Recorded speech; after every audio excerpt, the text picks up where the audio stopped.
안녕하세요. 고려대학교 산업경영공학부 강필성 교수입니다. 자, 이번 시간에는 다별량 데이터 분석의 8번째 챕터인 연관규칙 분석, Association Rule Mining이라는 방법론을 설명을 하도록 하겠습니다.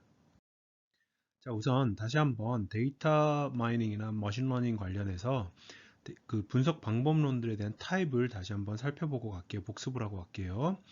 몇 가지 기준에 따라서 방법론들을 구분할 수 있다 그랬는데 그 중에 하나가 종속 변수, 다시 말하면 우리가 맞추고자 하는 정답 역할을 하는 변수가 있는 데이터셋이냐 그렇지 않은 데이터셋이냐에 따라서 전자일 경우에는 지도학습, 슈퍼바이스드 러닝이라고 불렀다 그랬고요. 후자의 경우에는 비지도학습, unsupervised learning이라고 불렀습니다. 슈퍼바이스드 러닝은 이 각각의 이 행들이 하나의 객체가 되겠고요.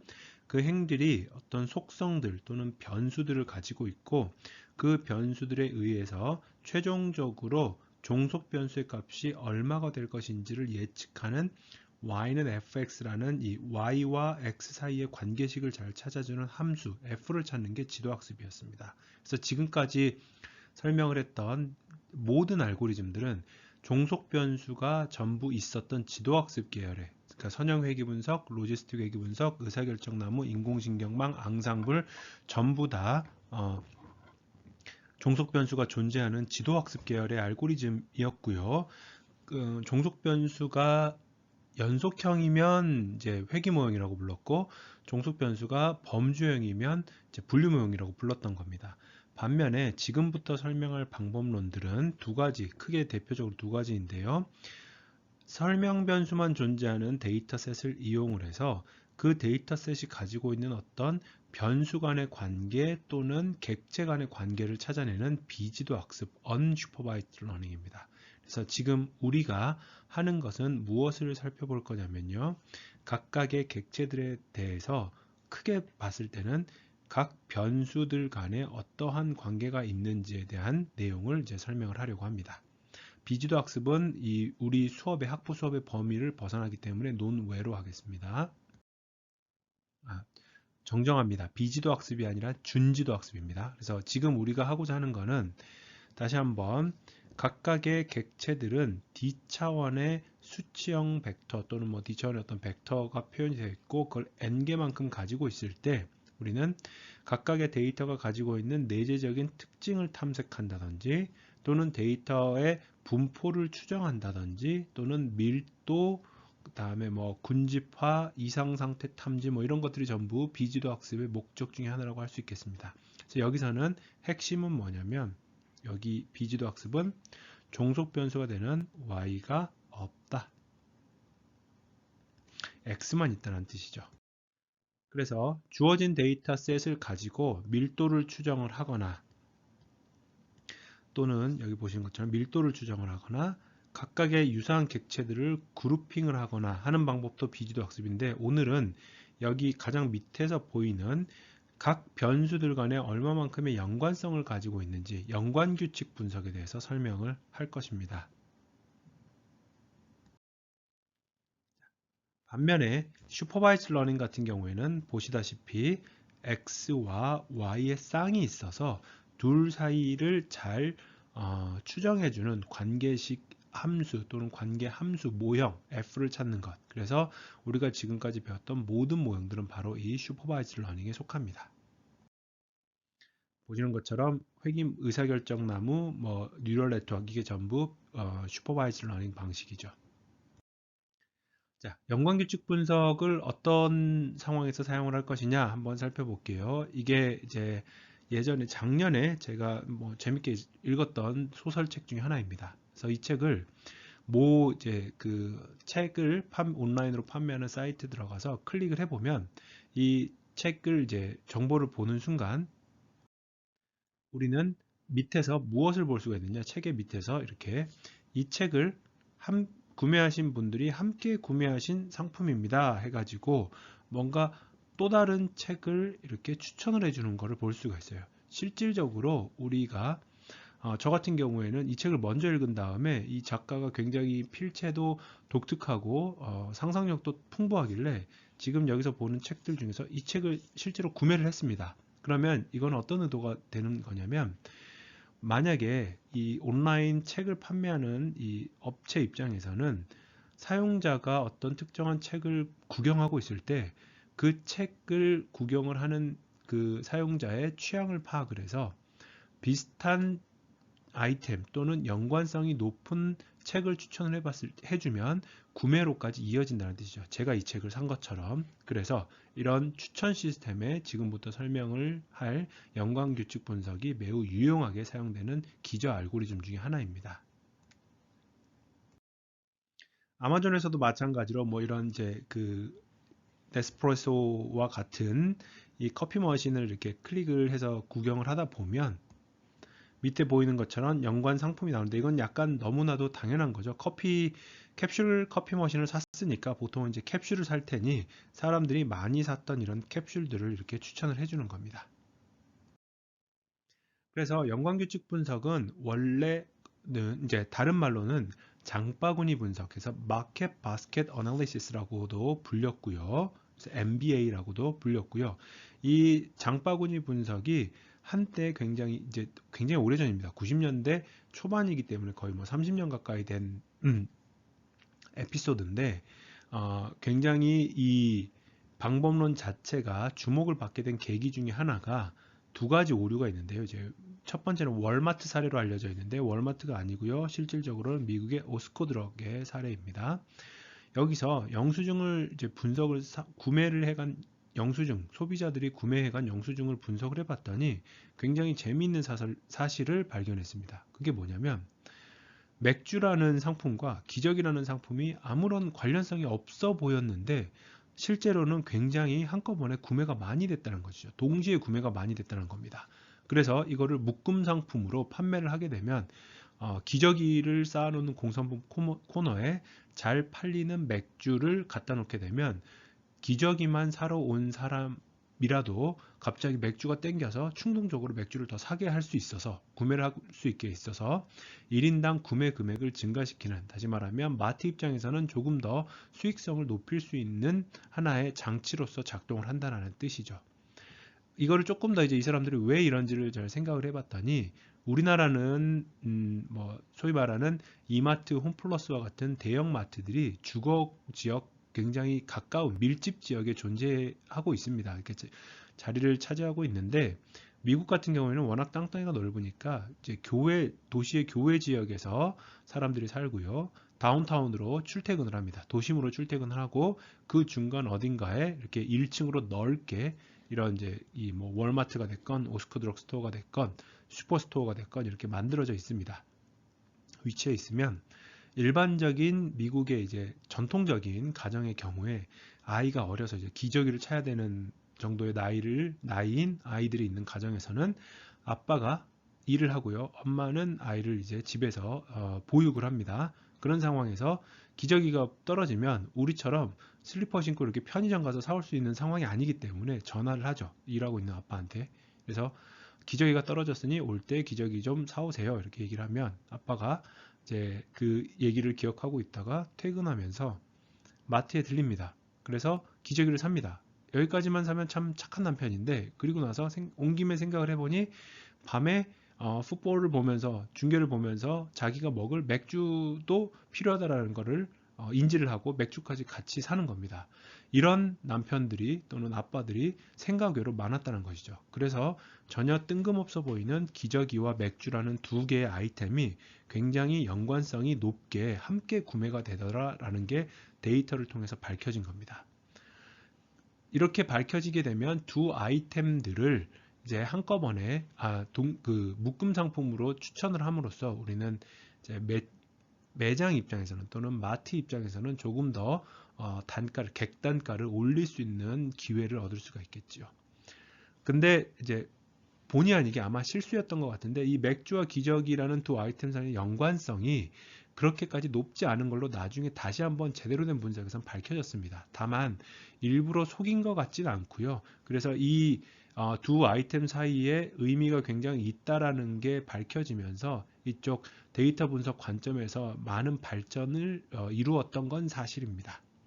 이거를 조금 더 당연한 예시로 보면 우리나라의 실제 이마트 사례라고 지금 이제 발표가 되어 있는데요.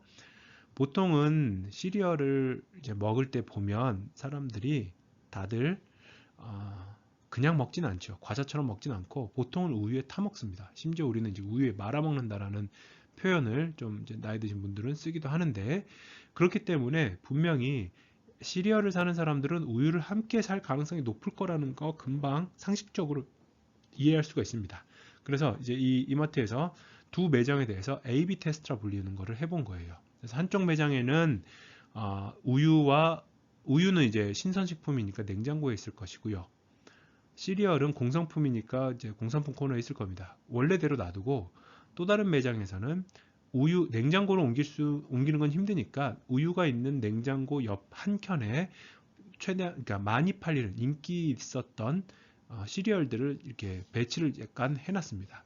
이렇게 배치를 해놓고 나니 3개월 동안의 매출액 변화의 추이를 봤더니 후자, 다시 말하면 냉장고 옆에 시리얼을 이제 디스플레이 진열을 한 매장이 그렇지 않은 매장보다 두 아이템에 대한 구매 금액의 증가율이 유의미하게 증가율이 유의미했더라라는 게 결론이고요. 그래서 이렇게 분석을 통해서 똑같은 상품일지라도 어떻게 배치를 하느냐에 따라 조금 더 많은 매출을 누릴 수 있다라는 게 연관규칙 분석의 결과물의 활용 방안입니다. 그리고 이 연관규칙 분석 추천 시스템이 극대화될 수 있는 것은 바로 요새 코로나 때문에 다들 이제 오프라인 잘 안 가잖아요. 온라인입니다. 원래부터가. 왜냐하면 오프라인 매장에서는 어떤 두 개의 아이템이 잘 팔린다라고 분석 결과가 나왔을 때 물리적으로 그 두 아이템들을 가까운 곳에 배치를 매일매일 할 수가 없습니다. 그렇기 때문에 어쩔 수 없이 이 상품에 대한 진열 자체는 굉장히 빠르게 반응을 해서 분석 결과의 빠른 반응을 통해서 반영할 수가 없어요. 그러나 온라인 같은 경우에는 아까 보여드렸던 이제 책 추천이라든지 또는 아이템 추천은 그냥 그 해당하는 아이템의 링크만 갈아 껴주면 되는 거기 때문에, 바꿔주면 되는 거기 때문에 매우 유연하게 추천 시스템의 결과물들을 바로바로 적용을 할 수가 있다는 뜻입니다. 자, 그래서 연관규칙 분석의 이제 목적은 일련의 규칙들을 생성하는 겁니다. What goes with what 이라고 표현이 되어 있는데, 이게 무슨 얘기냐면 X라는 아이템이 구매가 되면 Y라는 아이템도 함께 구매가 되는 것 같더라 라는 이제 결과물을 보여준다라는 뜻이죠. 생성하는 거라는 뜻이죠. 이거를 효율적으로 생성해 가는 게 연관규칙 분석입니다. 그래서 기본적인 이제 데이터의 속성을 한번 살펴보면, 각각의 행은 하나의 이제 트랜잭션이라는 표현이 어려우시면 그냥 아까 장바구니 예시로 돌아가서 영수증 하나라고 생각을 하시면 돼요. 그리고 각각의 영수증에 찍힌 아이템들이 하나하나의 변수들이라고 생각을 해주시면 되겠습니다. 그래서 이거는 분석을 해봤더니 우리의 기본 이제 고객 데이터를 가지고 판단컨대 X라는 아이템을 지금 당신이 샀는데 X를 산 많은 사람들이 Y도 좋아했으니까 Y라는 아이템도 함께 사보지 않을래요? 라고 추천을 해주는 겁니다. 그래서 이게 장바구니 분석으로도 불렸다라는 거 다시 한번 말씀드릴게요. 그러면 이제 우리는 다시 한번 이제 원래의 장바구니 분석을 위한 연관규칙 분석을 위한 데이터셋을 한번 보자면, 각각의 행들이 트랜잭션, 영수증이라고 말씀을 드렸고요. 각각의 그 다음에 영수증에 찍힌 아이템들이 우리가 분석해야 되는 대상입니다. 단 오리지널 연관규칙 분석에서는 아이템의 수량은 고려하지 않습니다. 이 말이 무슨 얘기냐면 1번 트랜잭션에서 빵을 하나 사고 우유를 하나 사도 bread and milk고요. 빵 10개 사고 우유 5개 사도 그냥 bread and milk입니다. 어떤 아이템을 샀느냐가 중요한 거지 몇 개를 샀느냐를 중요하진 않습니다. 두 가지의 표현 방식, 데이터 표현 방식이 있는데, 아이템 리스트의 방식은 각각의 트랜잭션 아이디에다가 등장한 아이템을 이렇게 나열식으로 표현을 해주는 것이고요. 아이템 매트릭스의 방식은 트랜잭션이 행인 거는 똑같은데 열의 각각의 컬럼들이 하나의 아이템으로 이제 치환이 돼서 해당하는 아이템이 구매가 되었으면 1 아니면 0이라는 바이너리 리프레젠테이션으로 표현을 하는 겁니다. 실질적인 계산은 보통 이제 그 오른쪽으로 하는데, 조금 더 깊게 들어가면 원래 모든 데이터에서는 오른쪽으로 표현을 하게 되면 이 데이터는 굉장히 스파르시티가 높게 스파르스하다라는 표현을 하는데 스파르시티가 높아집니다. 스파르시티가 높다는 얘기는 뭐냐면 예를 들면 이마트에서 판매하는 모든 제품을 한번 해보면 뭐 모르긴 몰라도 저도 전문가는 아니라서 만 개 이상의 제품을 판매를 할 겁니다. 그러면 하나의 트랜잭션을 표현하는 데 있어서 이 해당하는 아이템의 개수가 10,000개가 필요하다는 뜻이에요.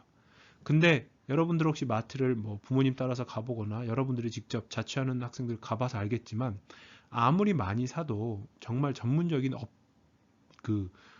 자영업을 하지 않는 이상, 식당을 하지 않는 이상은 기껏해야 뭐 10개, 20개 이 정도 살 겁니다. 그러면 10개, 20개의 아이템만 1이고 나머지는 다 0이에요. 그래서 이거를 이제 저장을 하는 데 있어서 굉장히 비효율적인 매트릭스가 됩니다. 이거를 이제 사람들은 문제를 모르기 때문에 해결을 못하는 거지 문제를 알면 해결을 금방 합니다. 그래서 데이터 저장 차원에서는 이러한 sparse matrix, 희소 행렬을 저장할 수 있는 메커니즘이 있다라고 생각을 하시면 되고요. 지금 이 sparsity에 관련된 내용은 여러분들이 크게 신경 쓰지 않아도 됩니다. 참고로 말씀드렸습니다. 자, 그러면 연관규칙 분석의 그 방법론을, 메커니즘을 설명하기 위해서 하나의 굉장히 단순한 예시를 가지고 설명을 한번 해볼게요. 굉장히 작은 구멍가게고요. 총 하루 동안 10건의 트랜잭션이 발생을 했습니다. 각각의 아이템들은 뭐 이렇게 되어 있어요. 다시 말하면 하나만 해보면 첫 번째 누군가가 와서 계란을 사가고 라면을 사가고 참치를 사간 겁니다. 두 번째는 누가 와서 라면과 햇반을 사갔습니다. 즉석밥을 사갔습니다. 햇반은 브랜드니까요. 그러면 눈으로 한번 보고 여러분들 지금 이 동영상 강의를 듣고 계시는 분들께서 어떤 두 개의 아이템이 자주 빈번하게 구매되는지를 한번 머릿속으로 한번 생각을 해보세요. 그냥 직관적으로 한번 찾아보시기 바랍니다. 여러분들이 직접 계산할 필요는 전혀 없고요. 이제부터 그걸 어떻게 하는지를 설명을 해드릴 테니까 그건 상관없이 머릿속으로 이 두 아이템이 주로 팔리는 거 함께 구매가 되는 것 같구나 라는 거를 한번 생각을 해보세요. 그리고 그게 맞는지 뒤로 가면서 결과를 통해서 확인을 해 보도록 하겠습니다. 자, 우선 용어를 한번 살펴볼게요. 첫 번째, 이제 조건절은 incident는 if part가 되겠고요. X라는 아이템을 구매하면 Y를 구매한다는 규칙에서 X가 됩니다. consequent는 뒤에 then Y가 됩니다. 그래서 if part는 조건절, then part는 이제 결과절이 되는데 단 여기서 주의해야 될 점은 연관규칙 분석으로 찾은 규칙, 다시 말하면 X를 구매하면 Y를 구매한다가 인과관계를 찾아주는 건 아닙니다. 인과관계까지 찾아주는 건 아니고요. 데이터 상으로 봤을 때 X라는 게 기준으로 잡히면 Y도 함께 빈번하게 구매되는 것 같다라는 거죠. 혹시 여러분들 이제 필기할 때 많이들 사용을 하는데 아이패드를 사고 그 다음에 애플 펜슬을 삽니다. 보통은. 근데 연관규칙 분석으로는 이러한 규칙도 나올 수가 있어요. 애플 펜슬을 사는 사람은 아이패드도 사더라.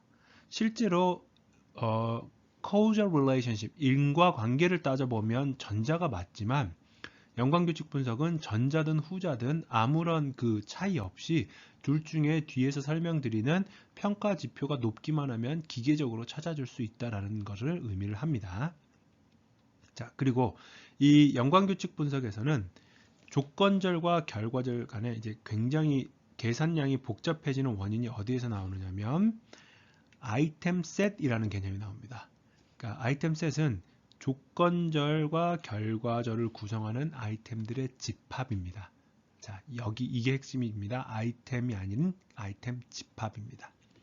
그러면 연관규칙 분석에서는 이론적으로 어떤 규칙을 찾아낼 수가 있느냐? 앞에 예시를 가져보면 계란을 사면 라면을 산다라는 규칙도 가능한 규칙이지만 계란을 사면 라면과 콜라를 산다.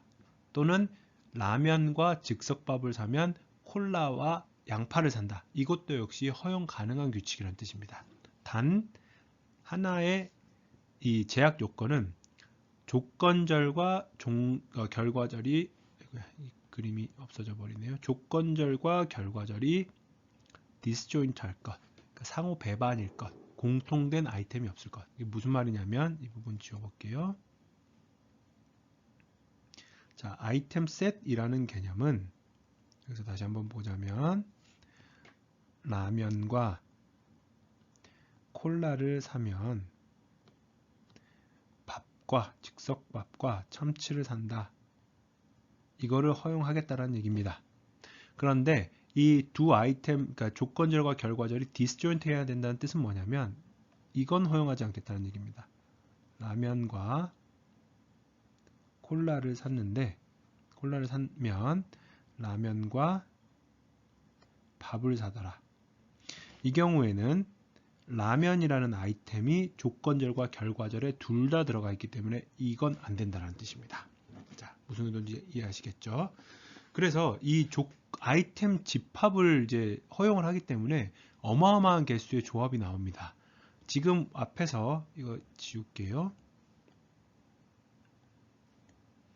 앞에서 지금까지 설명을 그 예시로 보여줬던 게 아이템이 총 6개가 나오거든요. 근데 그 6개의 아이템만을 가지고서도 이론적으로 가능한 규칙을 한번 살펴볼게요. X가 될 수 있는 경우가 있고요. Y가 될 수 있는 경우가 있는데 X는 최소 1개에서부터 최대 5개까지 될 수가 있습니다. 왜냐하면 조건절에서 6개를 다 써버리면 결과절이 될 수가 없잖아요. X가 1일 때 결과절은 최소 1개의 아이템에서부터 최대 5개까지 아이템을 가질 수가 있고요. X가 2일 때 최소 1개에서부터 최대 4개까지를 가질 수가 있어서 쭉 해서 5개일 때 1개까지를 가질 수가 있습니다. 그러면 가능한 규칙의 개수를 세어보면 X가 조건절의 아이템이 하나가 있고 결과절의 아이템이 하나가 있을 때는 6 컨비네이션 1 곱하기 6 컨비네이션 1이니까 36개가 5 컨비네이션 1이죠. 30개가 될 것이고요. 그 다음 케이스에서는 6 컨비네이션 1 곱하기 5 컨비네이션 2 하니까 60개가 됩니다. 이걸 쭉 계산해 보면 단지 6개의 아이템을 판매하는 곳임에도 불구하고 가능한 연관규칙의 수가 수백 개가 나와버리게 되는 겁니다. 그래서 모든 조합을 다 따지는 건 여기서부터 이제 불가능해지는 거죠.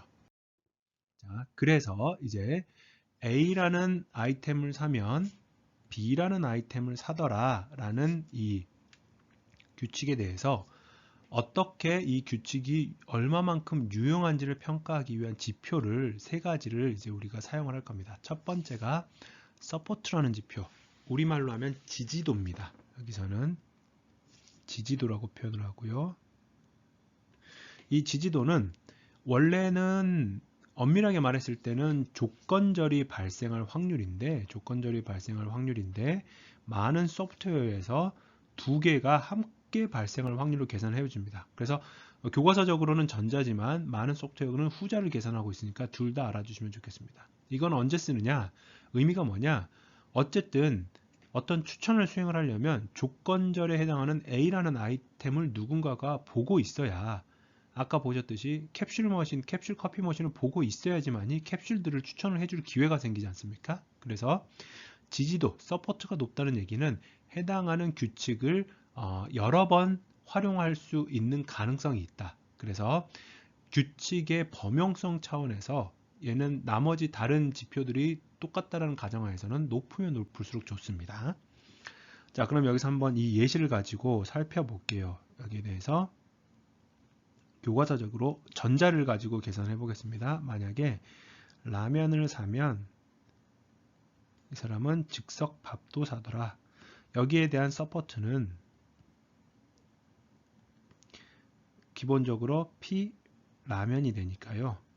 라면은 지금 현재 하나 1번, 2번, 3번, 4번, 6번, 7번, 8번, 9번 총 10번의 트랜잭션 중에 8번에서 등장을 했기 때문에 0.8이 되는 겁니다. 두 번째 지표는 confidence, 우리말로 하면 신뢰도입니다. 이 confidence는 조건부 확률이에요. A라는 조건절의 아이템이 구매가 되었을 때 A와 B가 동시에 구매될 확률. 여러분들은 다 기본 통계의 내용을 다 잘 알고 계시기 때문에 어떤 의미인지 금방 이해하실 겁니다. 과연 얼마나 의미가 있는가? 다시 말하면 두 아이템이 실질적으로 B라는 아이템이 A와 얼마나 함께 같이 구매가 되는가를 계산해 주는 겁니다. 자, 이걸 한번 아까와 똑같이 한번 살펴볼게요. 라면을 사면 즉석밥을 산다는 규칙에 대해서 PA는 아까 10분의 8이었죠. 10건 중에 8건이었고요. PB를 계산을 하면 라면과 밥이 한꺼번에 구매가 돼야 되니까 2번 트랜잭션이 있고요. 그 다음에 7번 트랜잭션이 있습니다. 그리고 나서는 4번 트랜잭션도 있죠. 2번, 4번, 7번 이렇게 있으니까 B가 아니라 다시 쓰겠습니다. P, A, B는 10분의 3이 됩니다. 그러면 confidence는 10분의 8분의 10분의 3이 돼서 얘는 8분의 3이 돼요. 그럼 얘는 약 37.5%가 됩니다. 이 말은 무슨 얘기냐면 실제로 라면을 산 고객들 중에서 37.5%가 밥도 함께, 즉석밥도 함께 구매했다. 이렇게 이제 해석을 하시면 됩니다. 마지막으로 실수입니다. 여기는 지울게요. 이거를 지우고요. confidence가 아니라 lift입니다. 그리고 우리말로 하면 향상도입니다. 이 향상도는 원래는 계산식 따로 있는데 조금 더 쉽게 설명을 하기 위해서 이렇게 바꿔봤어요. 두 아이템 이 PA 곱하기 PB를 분모로 하고요. PA, B를 분자로 합니다. 이게 의미하는 바가 뭐냐면 어떤 사건 A와 B가 통계적으로 독립이면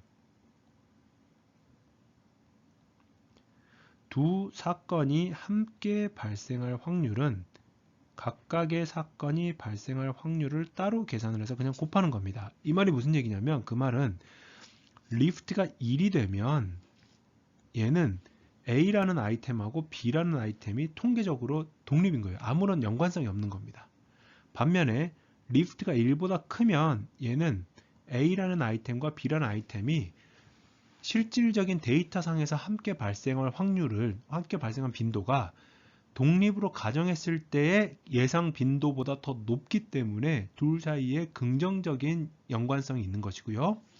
리프트가 1보다 작으면 반대로 기대했던 횟수보다도 덜 등장을 하는 거기 때문에 부정적인 연관성이 되는 겁니다. 그래서 이거 다시 한번 계산을 먼저 해볼게요. 라면을 사면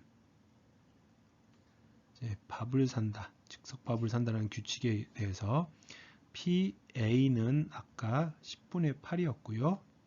PB를 계산을 해보면 PB 같은 경우에는 즉석밥만 사는 거니까 2번, 4번, 7번입니다. 그럼 이거는 10분의 이제 3이 되겠죠. 그리고 PA, B를 계산을 해보면 이것도 역시 10분의 여기서는 두 가지가 3이 되게 됩니다. 그러면 요거에 대해서 리프트를 계산을 하면 10분의 8 곱하기 10분의 3분의 10분의 3이니까요. 10분의 3 지워지고 8분의 10이 되니까 8분의 2니까 1.25가 되겠죠.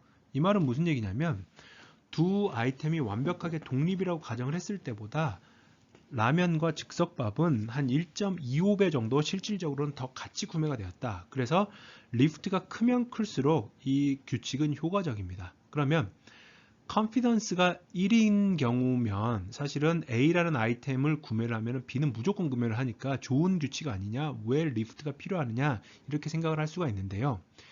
리프트가 필요한 이유는 confidence에서 여기서 다시 쓸게요.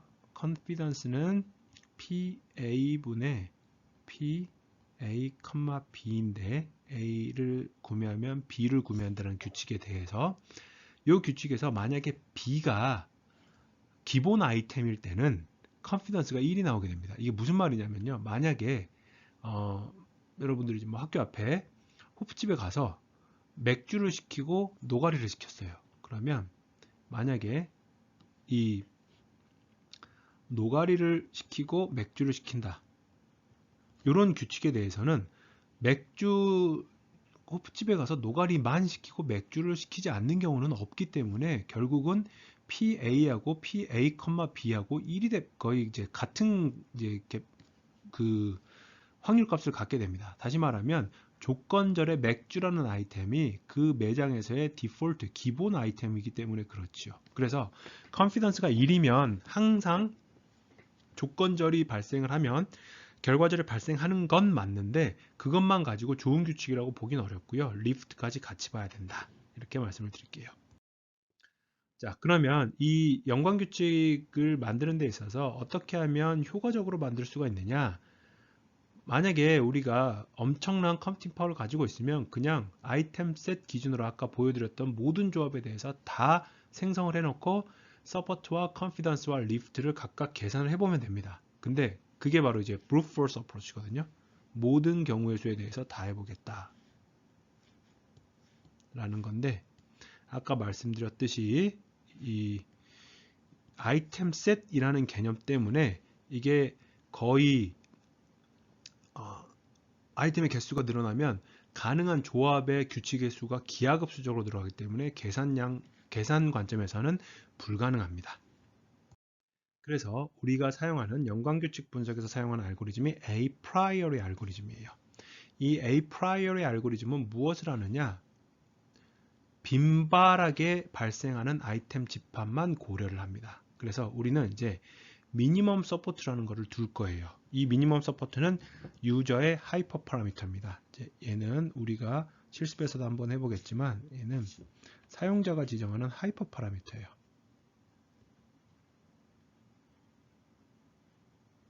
이 말은 무슨 얘기냐면 이제 우리가 어떤 그 연관규칙 분석을 수행함에 있어서 서포트가 미니멈 서포트 이상을 만족하지 않으면 아예 그 규칙은 처음부터 고려 대상에서 제외하겠다는 뜻입니다.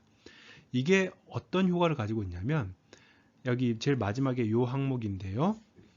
어떤 아이템 셋이 우리가 정한 미니멈 서포트 값을 넘지 못하면 그 아이템을 부분 집합으로 갖는 모든 아이템도 우리가 정한 미니멈 서포트를 넘지 못합니다. 그러니까 조금 더 줄여 말하면 미니멈 서포트를 넘지 못하는 조합의 슈퍼셋은 전부 미니멈 서포트를 넘지 못합니다. 그림으로 보여드릴게요. 자, 여기서 한번 보면 지금 이 그림에서 A, B라는 아이템 조합이 빈발하지 않다. 우리가 정한 미니멈 서포트 조건, 최소 등장 요건을 채우지 못했어요. 그러면 우리는 A, B라는 조합을 부분 집합으로 갖는 모든 조합들에 대해서 앞으로 계산을 할 필요가 없어진다는 뜻입니다. 그래서 실제로는 하나를 찾게 되면 그거를 부분 집합으로 갖는 상위 모든 집합이 다 날아가 버리기 때문에 매우 빠르고 효율적으로 계산을 할 수 있게 됩니다. 그러면 이걸 다시 한번 예시로서 표현을 해드릴게요. 최소 지지도 미니멈 서포트를 2 또는 20%로 표현을 해볼게요. 그러면 이 10개 트랜잭션에 대해서 우선 각 개별적인 아이템들에 대해서 서포트를 계산을 합니다. 그러면 여기 보시는 것처럼 라면 80% 오케이, 계란 50% 넘었고요. 콜라도 50%, 즉석밥 30%, 참치까지 아슬아슬하게 20%가 됐지만 양파는 못 넘었어요. 그러면 앞으로는 2개짜리의 아이템 후보군을 선정할 때 양파가 들어간 조합은 아예 처음부터 고려 자체를 하지 않겠다는 뜻입니다. 그러면 이제 아까 아이템이 6개 했는데 지금 5개로 줄었죠.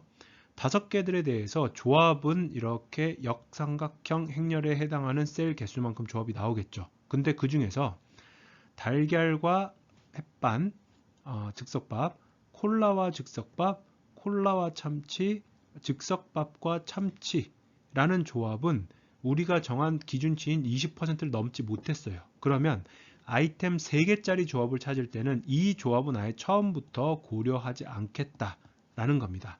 이걸 반복하면 아이템 셋 사이즈가 하나일 때 빈발 집합을 만족하는 것, 두 개일 때 만족하는 것, 세 개일 때 만족하는 것 쭉 하다 보면 일정 수준 개수 이상이 되면 더 이상 이제 만족하는 게 없어져 버려요. 그러면 우리가 앞서서 이론적으로 가능했던 모든 아이템 조합의 수보다는 훨씬 더 적은 조합의 수가 나타납니다. 이렇게 된 조합들에 대해서 그러면 이 조합이 지금 만약에 뭐 20개가 나왔다고 할게요. 20개가 나왔다고 해볼게요. 그러면 이 20개에 대해서 X가 등장하면 Y가 등장한다라는 이 규칙은 이 각각이 20개 중에서 여기에 20개 중에서 하나가 만들어질 수가 있고요. 그 다음에 나머지 19개 중에서 하나가 만들어질 수 있으면 20 곱하기 19개만큼의 조합들에 대해서만 지지도와 신뢰도와 향상도를 이제 계산을 하면 된다는 뜻이죠. 이거를 한번 알고리즘 이 수도 코드로 정리해 놓은 파트가 이 파트니까 25페이지는 한번 살펴보시고요. 다시 한번 이 컨피던스에 대해서 계산을 해보면 이 누드를 사면 에그를 산다, 그러니까 라면을 사면 달걀을 산다라는 것을 보면 서포트가 달걀 관점으로 봤을 때는 80%가 나오고요. 컨피던스 계산해 보면 조건부 확률이 50%가 나오고요. 리프트를 계산하면 1이 나옵니다. 이 말은 무슨 얘기냐면 라면과 달걀은 사실은 통계적으로는 상관이 없다. 그냥 우연히도 함께 구매될 확률과 실제로 함께 구매될 확률이 같았다. 이렇게 이제 해석을 해주시면 됩니다. 우리가 이 결과물은 앞서 보여드렸던 예시에 대해서 최소 지지도 20%로 놓고요. 이거는 필수 옵션이고요. 최소 신뢰도, 컨피던스를 70%로 이제 옵셔널로 놓으면 총 8가지 규칙이 만들어지는데 참치를 사면 여기 보시는 것처럼 이제 2개 이상이 나타나죠. 달걀과 라면을 사더라. 이게 2건 있었습니다. 그리고 100% 컨피던스라는 얘기는 참치 사는 순간 지금까지 과거 거래 내역을 보면 달걀과 라면은 항상 샀다는 얘기입니다. 리프트가 2.5니까 이거는 무슨 얘기냐면 실제로 참치라는 아이템과 달걀, 라면 아이템 집합이 통계적으로 독립인 경우에 비해서 독립일 경우로 가정하고 산출했을 때의 구매 횟수보다 실질적으로 함께 구매된 횟수가 2.5배 더 높았다는 얘기입니다. 이런 식으로 우리가 해석을 할 수가 있습니다. 그러면 이제 한 가지만 더 말씀을 드릴게요. 연관규칙에서 각각의 규칙들의 효용성을 상대적 우월성을 어떻게 평가하느냐. 자, 우선 1번 규칙과 2번 규칙 사이에는 누가 더 우수한 규칙이냐라고 했을 때는 이거는 그 반론의 여지가 없이 1번 규칙이 더 좋습니다. 왜냐? 서포트, 컨피던스, 리프트가 다 높기 때문에. 근데 3번 규칙과 4번 규칙 사이에 누가 더 좋으냐라고 물어보면 이거는 사실은 그러니까 판단이 어렵습니다. 상황에 따라서 판단을 해야 됩니다. 왜냐하면 3번 규칙은 4번 규칙보다 리프트가 높아요. 그래서 얘가 리프트 우세입니다. 하지만 4번 규칙은 3번 규칙보다 서포트가 커요. 이거를 이 활용 관점에서 해석을 해보면 4번 규칙은 3번 규칙보다 사용해 볼 가능성은 낮지만 사용했을 때 효과를 볼 가능성은 높아지는 겁니다. 그러니까 광고 관점에서 보면 광고 노출의 빈도는 낮지만 광고를 노출시켰을 때 매출까지 이어지는 가능성은 4번 규칙이 높고요. 다만 3번 규칙은 광고 자체를 노출시킬 가능성이 높은 규칙이라는 겁니다. 무조건 매출만 중요한 게 아니라 어떤 상황에서는 단순히 홍보 관점에서는 꼭 구매를 하지 않더라도 사용자들에게 보여주는 것만으로도 충분한 목적 달성을 할 경우에는 3번 규칙이 4번 규칙보다 더 좋을 수가 있겠죠. 그래서 상황에 따라서 여러분들은 어떤 규칙이 더 우월한지 열등한지를 판단을 하시면 되겠습니다.